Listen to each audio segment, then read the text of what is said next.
Bismillahirrahmanirrahim. Assalamualaikum warahmatullahi wabarakatuh.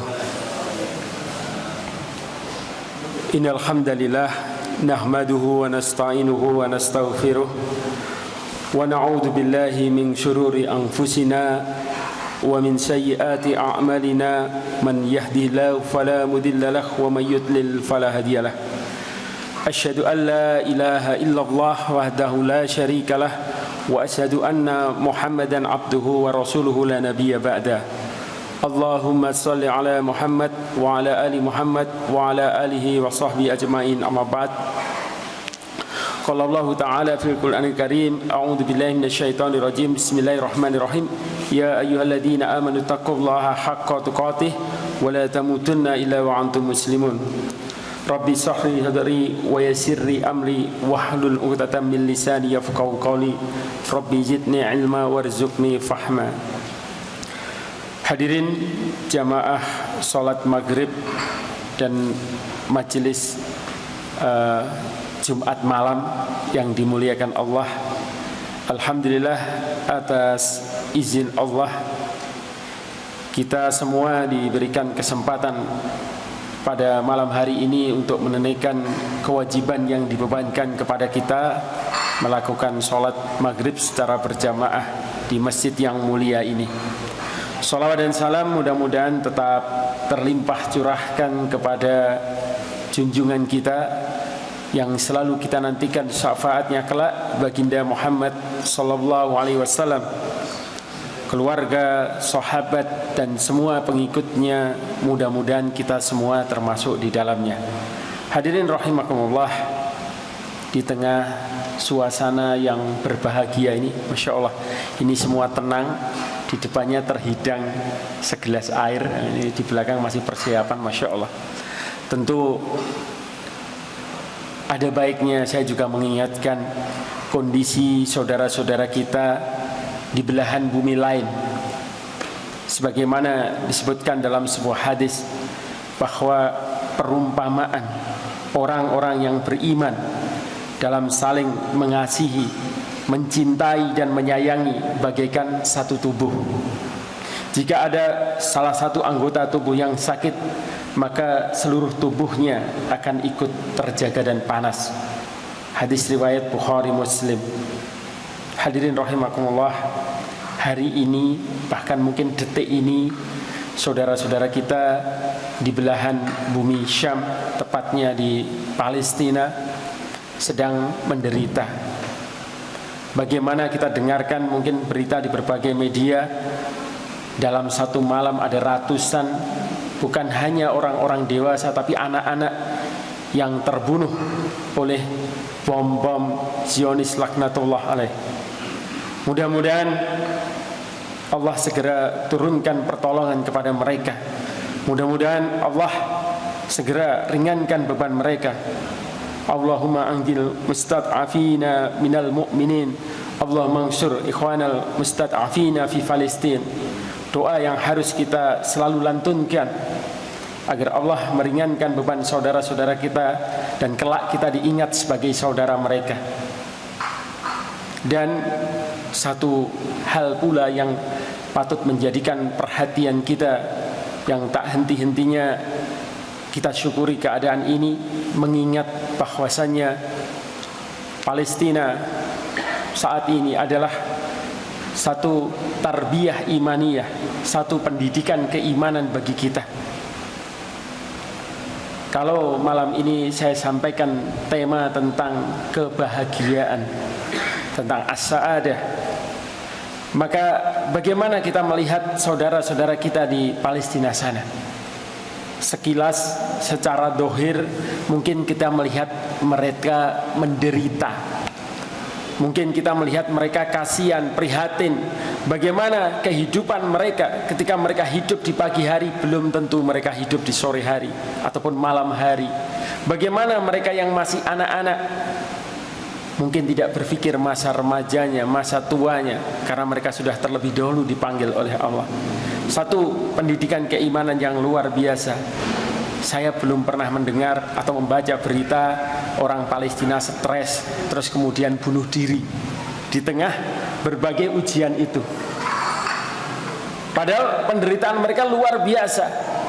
Sampai saya pernah melihat satu video bagaimana anak-anak Palestina ketika diwawancarai, kalau hari ini saya terusir dari Gaza, kemudian besok kita berpindah ke Rafah, di Rafah kita juga diusir, ya sudah kita pindah ke surga saja. Itu bahasanya anak kecil seperti itu. Mereka tidak pernah ada rasa takut. Mereka tidak pernah rasa takut terhadap bom, terhadap Zionis laknatullah. Mereka hanya takut kepada Allah. Ini tentu pelajaran yang luar biasa. Di tengah berbagai kesulitan, mereka selalu menampakkan kebahagiaan, karena mereka yakin bahwa mereka bersama Allah. Nah, ini pula hadirin rahimakumullah yang coba saya jadikan tema kajian singkat pada malam hari ini tentang konsep as-sa'adah atau kebahagiaan.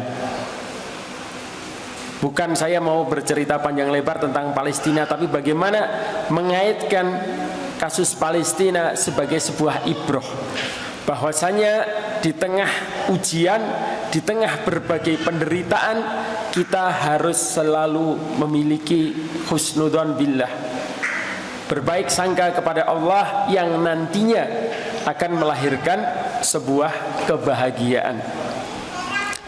Hadirin rahimakumullah, kalau kita bertanya kepada orang awam, kalau kita bertanya kepada mungkin setiap manusia yang normal, hatta orang kafir sekalipun, apapun profesi mereka, apapun bangsa mereka, apapun agama mereka, ketika ditanya tentang kehidupan, tentu hal penting, hal mendasar yang mereka inginkan dalam kehidupan adalah kebahagiaan. Nggih napa mboten? Saya yakin yang hadir malam ini pun semua menginginkan kebahagiaan. Kalau saya diceritakan ini yang hadir di sini, nanti saya ceritakan kesedihan, itu mungkin nggak mau datang. Tentu semuanya menginginkan kebahagiaan. Bahkan saya yakin kalau kajian malam ini ditarif bayarnya 100.000, diberi judul cara cepat mencapai kebahagiaan, mungkin ramai juga gitu. Karena tema-tema tentang kebahagiaan ini selalu dicari orang. Tak heran jika para ulama kita terdahulu, para ulama klasik seperti Imam Al-Ghazali, beliau mengarang kitab Kimia As-Sa'adah, ramuan tentang kebahagiaan. Kemudian ada lagi Imam Ibnul Qayyim Al-Jauzi, beliau menulis Miftah Darus Sa'adah, kunci negeri kebahagiaan. Artinya tema-tema tentang kebahagiaan ini adalah tema yang selalu up to date di segala zaman. Karena memang kebahagiaan inilah yang dicari oleh manusia di dalam kehidupannya. Nah, namun yang menjadi pertanyaan, meskipun semua orang ingin bahagia, mayoritas manusia ingin bahagia, tetapi benarkah mereka mendapatkan kebahagiaan? Benarkah mereka mendapatkan kebahagiaan? Terus bagaimana caranya agar bahagia? Kalau kita tanya kepada anak-anak yang nongkrong di jalan, yang nggak tahu, nggak mandi berhari-hari sekalipun, ketika ditanya, kenapa kamu kok menggelandang seperti ini? Mereka tentu jawabnya, saya ingin hidup bahagia. Kalau kita tanya kepada para koruptor yang sekarang sedang di pengadilan atau masuk penjara, kenapa kamu seperti itu? Mereka tentu menjawab, saya juga ingin membahagiakan diri saya dan keluarga saya. Sampai kemarin itu saya heran, ini ada koruptor kok sampai umroh sekeluarga, ini piye ceritanya? Jadi umroh pun pakai duit korupsi, ini bisa seperti ini gitu. Bahkan para maling, para copet ketika ditanya, kenapa kamu seperti ini? Mereka juga ingin bahagia. Nah, disinilah kita perlu memahami, terutama dalam pandangan kita, dalam akidah kita selaku seorang mukmin, bagaimana sebenarnya kebahagiaan itu sejatinya. hakikat kebahagiaan itu seperti apa dan bagaimana cara mencapainya. Karena hadirin rahimakumullah, meskipun ada orang-orang yang merasa bahwa hidupnya gembira, hidupnya selalu sukacita di dalam kehidupan ini, tetapi sejatinya mereka selalu diliputi kecemasan. Mereka cemas, mereka khawatir, karena tidak selamanya manusia akan selalu bersama kebahagiaan, tidak selalu bersama apa yang dia senangi. Karena yang namanya maut, yang namanya kematian tentu pasti akan datang, yang akan memisahkan manusia dengan apa yang dia sukai, apa yang dia senangi. Itu suatu hal yang pasti. Nah, kemudian banyak pula manusia-manusia yang beranggapan bahwasanya kebahagiaan itu sama dengan kepuasan. Jadi bahagia sama dengan kepuasan. Semisal di depan kita ada sepiring makanan. Ketika sepiring makanan itu kita konsumsi karena sesuai dengan yang kita senangi, maka kita merasa bahagia. Masya Allah, ini gedang goreng, itu enak ya. Ambil satu, nikmat. Sik kurang, tambah satu lagi, tambah nikmat. Yang ketiga, nikmatnya kurang. Ini kalau kita berbicara kebahagiaan dengan kepuasan.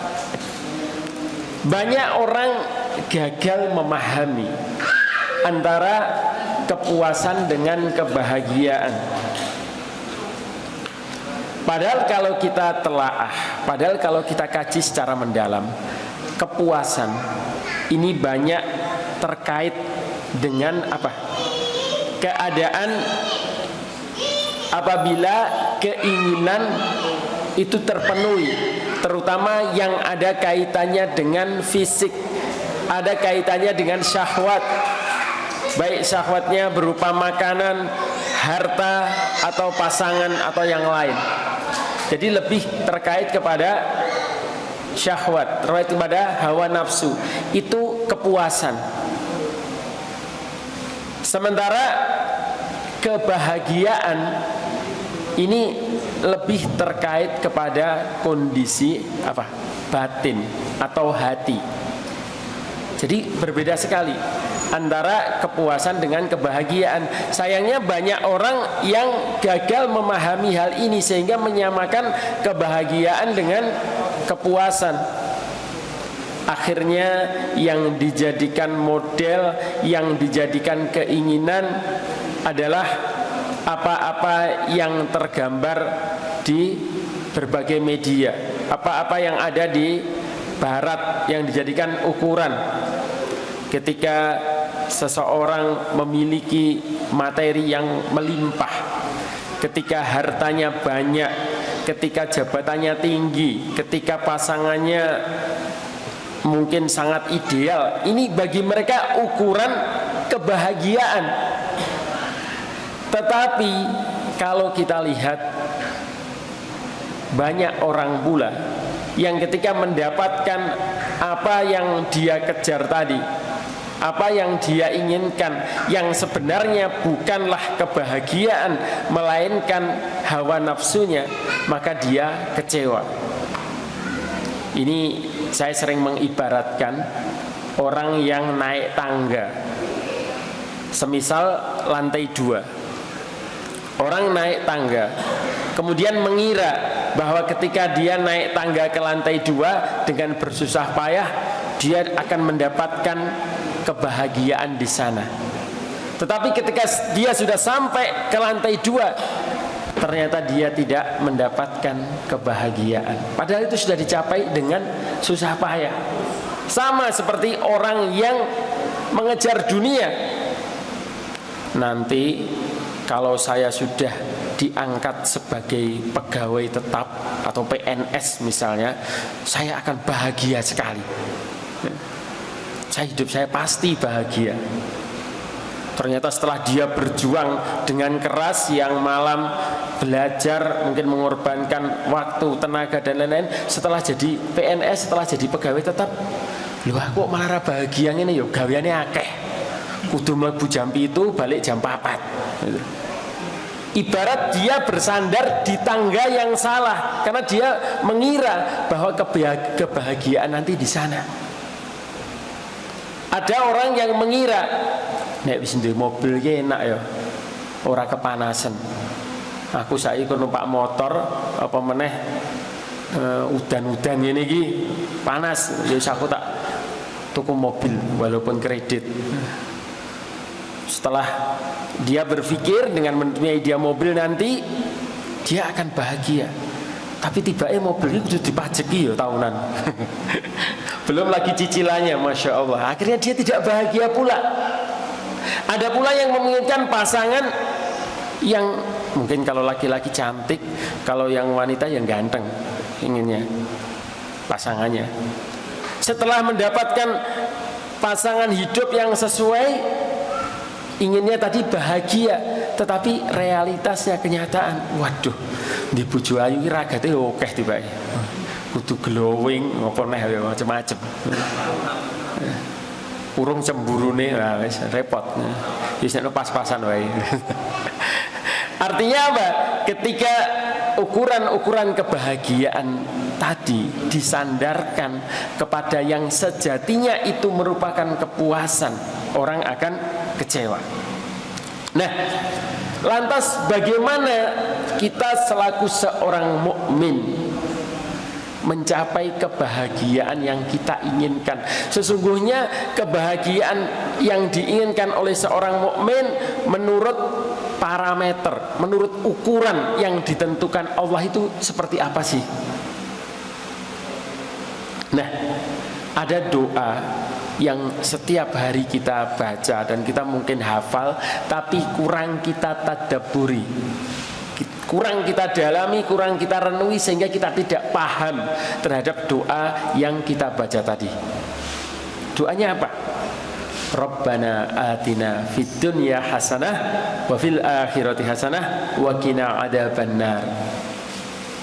Rabbana, ya Tuhan kami, berilah kami kebaikan fid dunya, di dunia, dan kebaikan wa fil akhirati hasanah, dan kebaikan di akhirat, dan peliharalah kami dari siksa neraka. Sesederhana itu, tapi kurang kita dalami. Jadi yang kita inginkan, kalau kita ingin bahagia, pertama itu kita mohonnya Rabbana. Kita memohonnya kepada siapa? Kepada Allah. Kemudian yang kita inginkan apa? Fid dunya hasanah, kebaikan di dunia. Tetapi tidak berhenti di situ. Wa fil akhirati hasanah. Kita juga menginginkan kebaikan di akhirat. Wa qina adzabannar, dan dijauhkan dan dipelihara dari siksa neraka. Pertanyaannya, bagaimana cara kita menggapai dua hal tadi, kebaikan fid dunya hasanah wa fil akhirati hasanah? Imam Ibnul Qayyim Al-Jauzi dalam salah satu kitabnya, beliau pernah berpesan, ada dua ilmu yang harus dikuasai manusia, dua ilmu dasar yang ini menentukan kebahagiaan seseorang. Ilmu apa itu? Yang pertama, ma'rifatullah, mengenal Allah. Kemudian yang kedua, ma'rifatun nafs, mengenal dirinya. Apa gunanya ma'rifatullah? Ma'rifatullah, dengan kita mengenal Allah, dengan mengenal pencipta kita, kita akan mengetahui tujuan hidup kita. Jadi dengan mengenal Allah, kita akan tahu tujuan kita hidup itu diciptakan untuk apa, kita dari mana menuju kemana, dan apa gunanya kita diciptakan. Tanpa ma'rifatullah kita nggak akan tahu tujuan hidup kita. Coba bayangkan kalau orang tidak tahu tujuannya mau kemana. Semisal jenengan order Grab, ngacak wae. Tujuannya ring ndi, ora bingung nggak menentukan. Atau nyegat di pinggir jalan, ada tukang Grab atau Gojek dihentikan. Mau kemana mas? Nggak tahu, saya mau kemana nggak tahu. Pokoknya muter aja. Bisa-bisa panjenengan Anda diantarkan ke rumah sakit jiwa. Wong stres sih. Wong tujuannya kemana nggak jelas. Gitu loh. Artinya kita harus tahu tujuan hidup kita dengan ma'rifatullah. Kemudian yang kedua, kata Imam Ibnul Qayyim, ma'rifatun nafas, mengenal diri. Artinya apa? Dengan mengenal diri kita tahu kita untuk mencapai tujuan tadi ini lewat jalan mana. Kita dengan mengendarai apa. Artinya ikhwati fillah, hadirin rahimakumullah, setiap manusia untuk mencapai tujuannya itu jalannya, wasilahnya seringkali berbeda-beda, tidak sama. Meskipun tujuannya sama, ada yang caranya dia mencapai tujuan untuk menuju Allah dengan menjadi ustadz. Ada yang caranya dia menuju Allah dengan menjadi cleaning service. Ada yang caranya menuju Allah dia dengan berdagang. Macam-macam sekali. Semuanya itu mulia, semuanya itu baik, selama tujuannya benar, kemudian caranya juga benar. Nah, seringkali hadirin rahimakumullah, manusia itu stres, manusia itu bingung, karena mungkin dia tahu tujuannya, oh tujuan saya menuju Allah, tetapi bagaimana menuju sana, saya memerankan sebagai apa, ini bingung.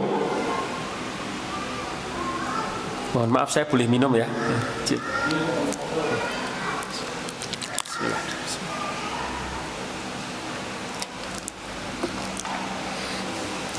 Jadi misal, mohon maaf, jika saya tukang kebun, terus kemudian saya melihat ustadz yang ceramah, wah, kayaknya saya itu nggak perawan ahli surga saya.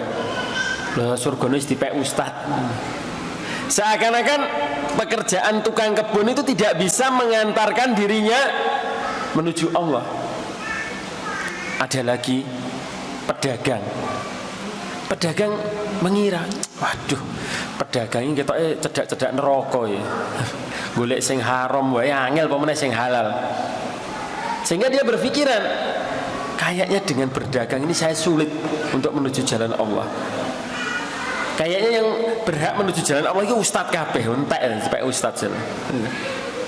Nah, padahal ikhwati fillah, hadirin rahimakumullah, dengan memahami diri kita, ma'rifatun nafas, kita yakin bahwasanya setiap kita itu diberikan potensi. Setiap kita diberikan potensi untuk menjadi ahli surga dengan caranya masing-masing, dengan profesinya masing-masing. Itu loh gunanya kita mengenal diri. Jadi jangan minder, jangan membanding-bandingkan dirinya dengan yang lain. Masing-masing kita punya potensi untuk menjadi ahli surga, sehingga kita bisa bahagia dengan profesi kita masing-masing. Kemudian bagaimana cara menggapai bahagia tadi? Nah, dalam Al-Quran surat An-Nahl ayat 97, Allah berfirman, A'udzu billahi minasyaitonir rajim. Bismillahirrahmanirrahim. Man amila salihan min dzakari aw unsa wa huwa mu'minun falanuhyiyannahu hayatan thayyibah. Barang siapa mengerjakan amila salihan, amal soleh, kebajikan, baik laki-laki maupun perempuan dalam keadaan beriman, maka pasti akan kami berikan kepadanya hayatan thayyibah, kehidupan yang baik. Jadi kehidupan yang baik inilah yang namanya kebahagiaan. Nah, kemudian bagaimana penjelasan para mufassir? Jadi saya menjelaskan ayat ini dengan penjelasan para mufassir, bukan penafsiran saya. Para mufassir mentafsirkan ayat ini, surat An-Nahl ayat 97 tadi.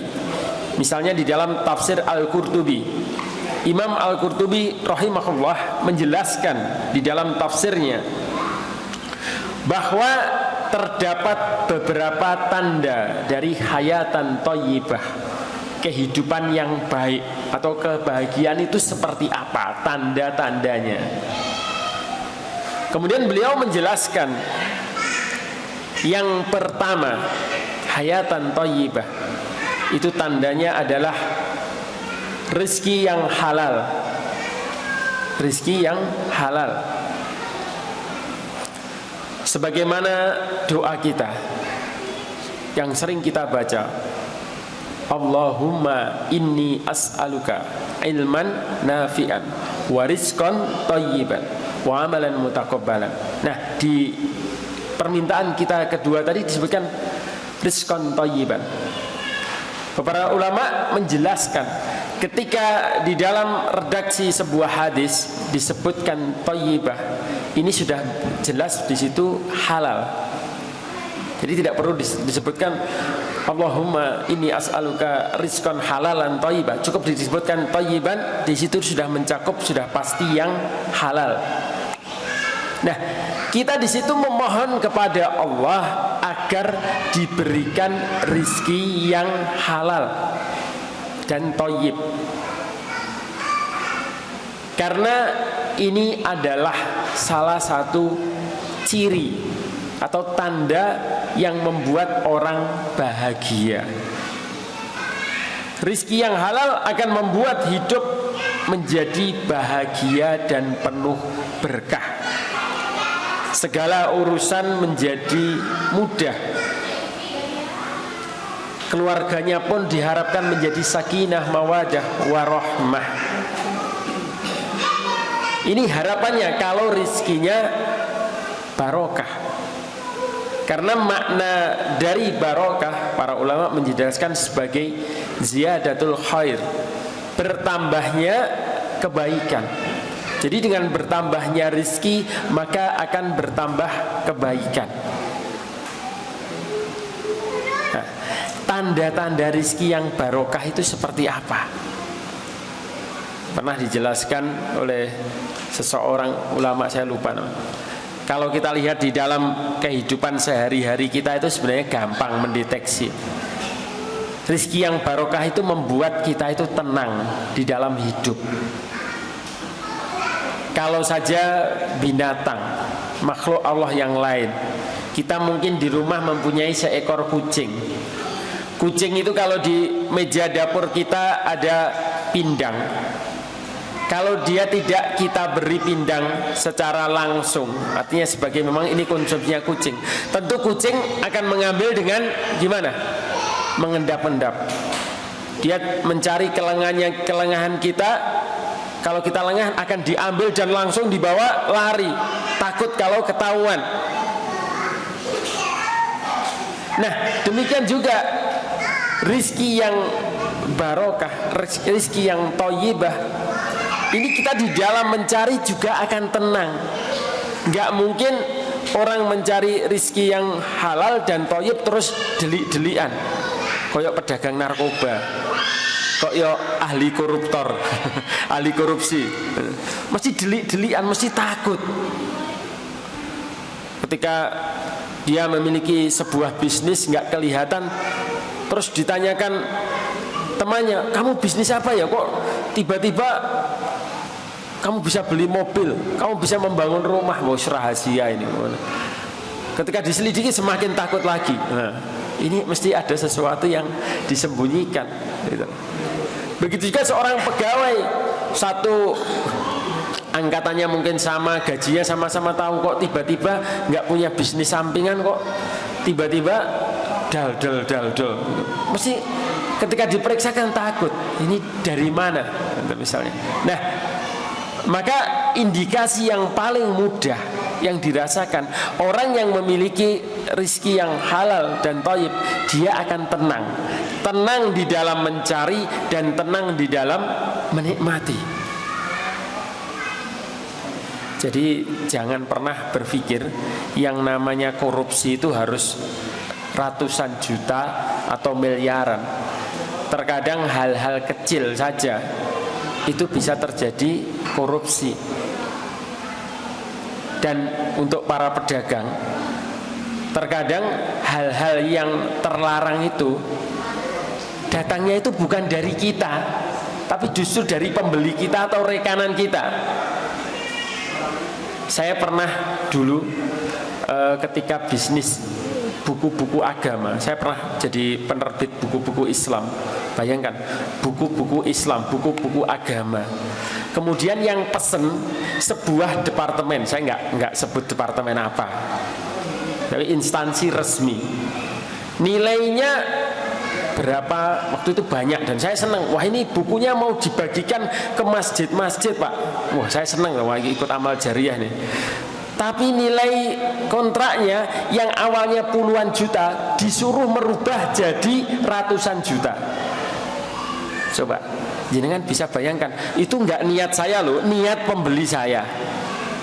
Gimana kalau kita menghadapi yang seperti itu? Maka saya katakan, terkadang kejahatan itu terjadi bukan niat kita awalnya, tapi karena situasi dan kondisi. Nah, disinilah kita perlu waspada. Maka kita tadi berdoa kepada Allah, Allahumma ini as'aluka rizqan thayyibah. Tadi gitu, kita itu berdoa yang bisa menjaga hati kita, yang bisa menyelamatkan kita dari berbagai transaksi tadi, itu Allah. Lah gimana nggak tergoda? Sing puluhan juta jadi ratusan juta. Orang lain nggak tahu, dia kita tinggal tanda tangan kok. Coba kita bayangkan. Jadi sekali lagi, yang membuat kita terjaga dari rizki kita itu Allah. Makanya kita memohon kepada Allah. Banyak orang mencari rizki berlimpah tapi melupakan keberkahan rizki. Akibatnya banyak orang yang dari segi materi tercukupi, tapi ternyata kenyataan hidupnya begitu pahit. Beberapa waktu yang lalu saya pernah tanya, orangnya ada di sini, tak tanya, kamu kira-kira pengennya dapat penghasilan sebulan 1 juta tapi bahagia, atau 10 juta tapi tidak bahagia? Oh, pilihnya 10 juta bahagia, begini kan ya. Tetapi terkadang pilihannya itu enggak seperti itu. Banyak orang yang sangat sabar, taat kepada Allah ketika diberikan yang cukup tadi, tapi keinginannya dia tinggi. Ya Allah, perbanyaklah rizkiku, perbanyaklah hartaku. Jadi sing awalnya gajinya 1 juta, pengennya 10 juta. Tapi nanti ketika gajinya sudah 10 juta, circle-nya, gaya hidupnya pun akan berubah. Dhisik pas 1 juta bar maghrib, malam Sabtu ya nang mubarok, ndonga, salat, ngaji. Ya nek wis puluhan juta mosok bar maghrib nang mubarok. Sorry ya. Pasti pergaulannya sudah beda lagi. Nah, ini yang perlu kita waspadai. Kita memohon yang banyak itu enggak apa-apa, tapi yang kita mohon adalah yang thayyib, yang barokah. Jangan sekedar banyak. Betapa banyak orang-orang yang ketika diberikan sedikit, diberikan yang cukup bagi dirinya, dia bahagia, dia bisa taat di jalan Allah. Tapi ketika diberikan ujian, ketika dunia mendatanginya, dia lalai. Maka itu salah satu hal yang dikhawatirkan oleh Rasulullah SAW.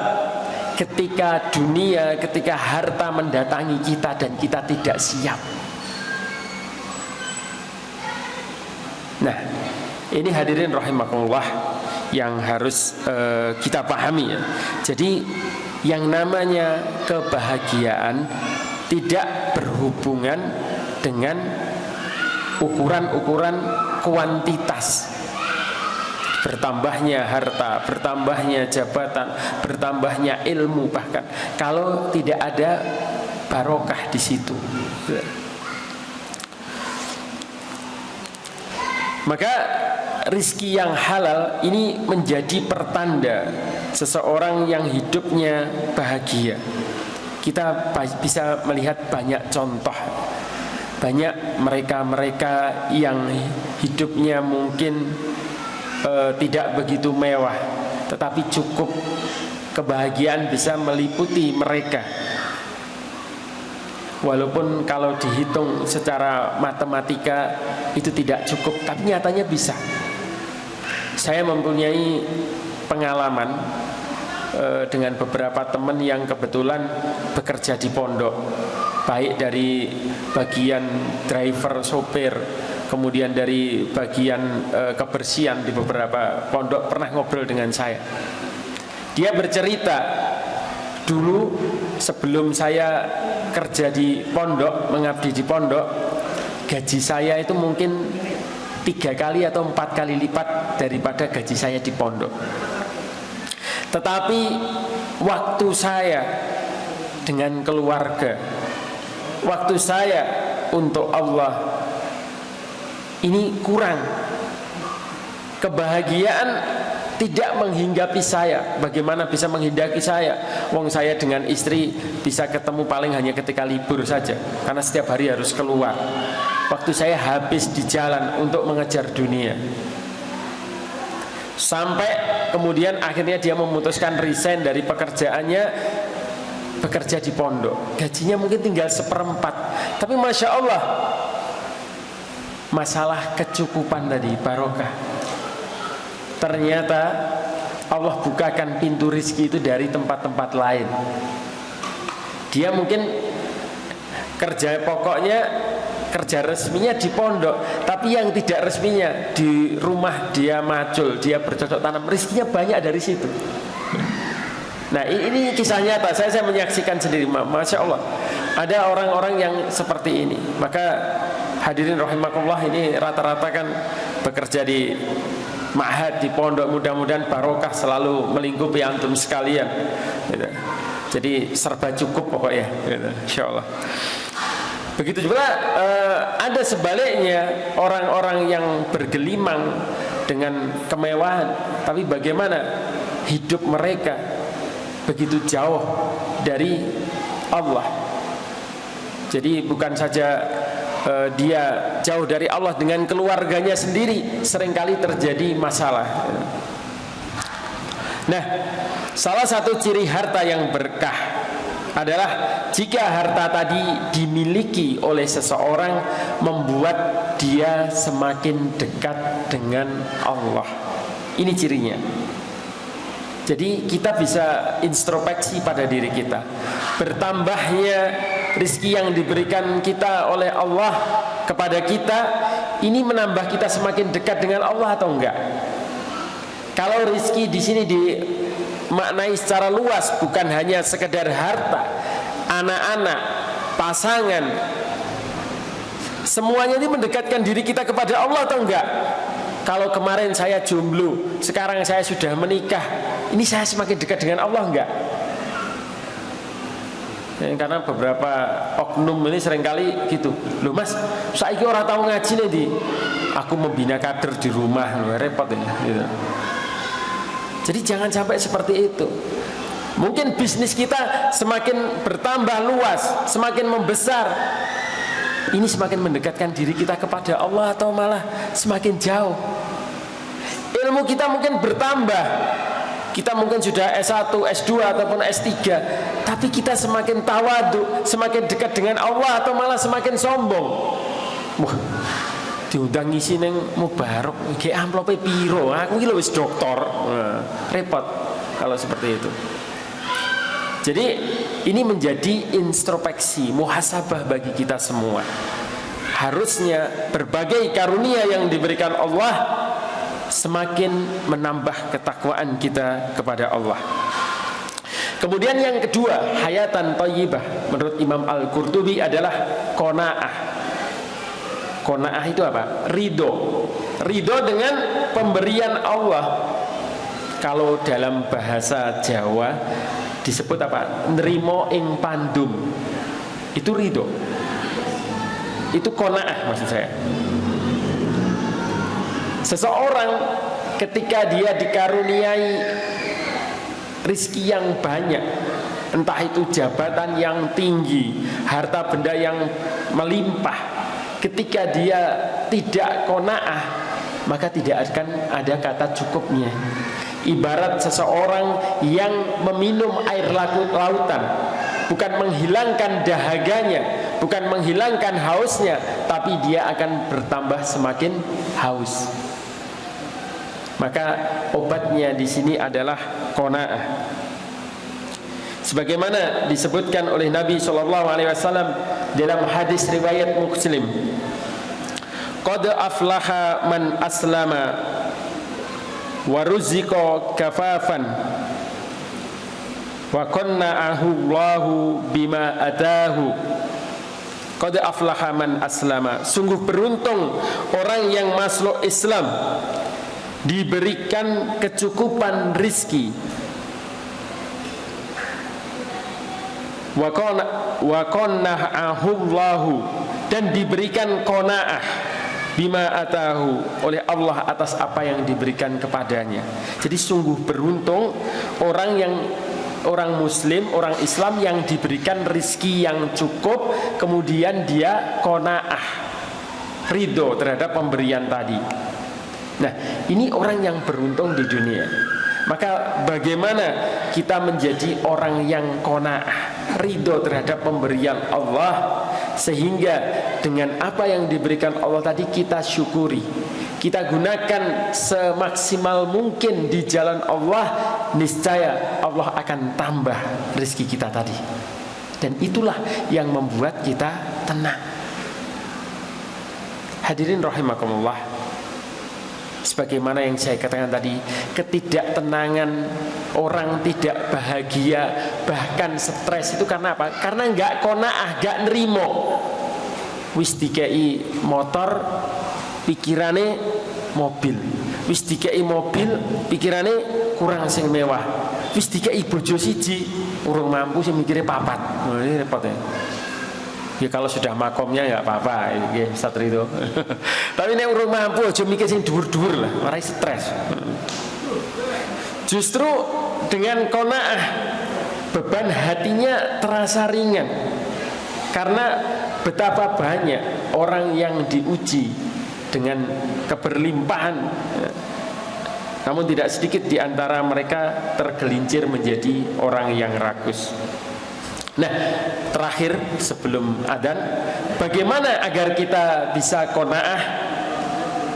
Nabi SAW menyebutkan di dalam hadisnya, ungduru ila man asfala minkum wala tangduru ila man huwa fauqakum. Lihatlah orang yang ada di bawah kalian, jangan melihat seseorang yang di atas kalian. Nah, ini dalam perkara-perkara dunia, supaya kita tidak kemerungsung, supaya kita tidak menjadi rakus, hulu terhadap dunia. Nasihat Rasulullah dalam hadis riwayat Muslim tadi harus kita perhatikan. Lihatlah orang yang ada di bawah kalian, jangan melihat orang yang di atas kalian. Maka niscaya kita akan qanaah. Tapi ini jangan dibawa ke ranah ibadah. wah aku sholat wajib terus kok kae sik urung sholat, dan jangan gitu. Ini dalam urusan dunia. Nah, hadirin rahimakumullah, mungkin demikian yang dapat saya sampaikan. Sebenarnya masih ada beberapa tanda lagi dalam hayatan thayyibah. Mudah-mudahan saya bisa sampaikan di dalam lanjutannya di pertemuan mendatang. Mudah-mudahan Allah cukupkan kita, berikan kita kesempatan untuk bertemu kembali. Demikian yang dapat saya sampaikan, kurang lebihnya mohon maaf. Billahi taufiq wal hidayah. Wassalamualaikum warahmatullahi wabarakatuh.